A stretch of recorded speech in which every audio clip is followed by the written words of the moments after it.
Tony, can you tell us why you left the band? Well, what happened was, they signed us to a record deal back in '85, and we went on tour that summer, and it was just like, the craziest thing. Private jets, all the girls that you want. I mean, mounds upon mounds of cocaine, and I overdosed on heroin one night when I was hanging out with Jenny McCarthy, and it was just the craziest thing. But I mean, that's why they ended up throwing me out of the band because, But that was back in '85. '85, yeah, it was such a long time ago. I tell people all the time, I'm like, the guitar is like an extension of my penis. It flows ever so softly. I mean, people don't believe me when I tell them, but it's kind of just like an extension of my body, But that has nothing to do with me getting kicked out of the band. But I figured I'd just tell you guys, how I feel about my guitar, my six. But you haven't talked to any of them since then? No. See, James changed his number. He's probably one of the best drummers to ever live, and when he gets on that Rock Band drum set, he really goes. He goes about a mile a minute on those sticks, man. It's just something to behold. I'm sure it's something else. Yeah, it's really something else, and he threw me out of the band, I think, a little prematurely. But you know what I mean? You're not really. But why did you get kicked out? Really? Well, you haven't really.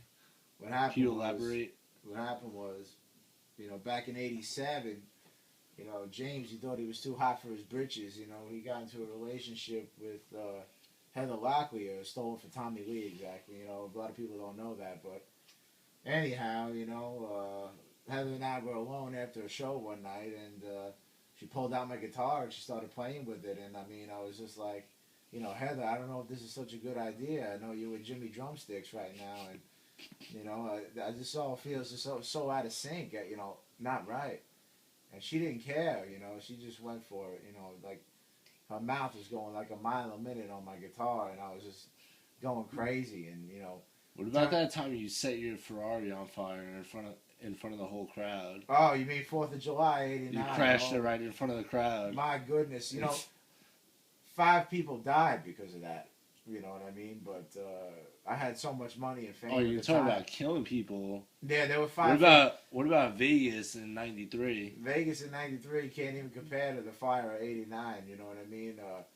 5 people, 5 fatalities from that one accident. You know what I mean? But I had so much money and power at the time, it didn't really even faze me. I got off.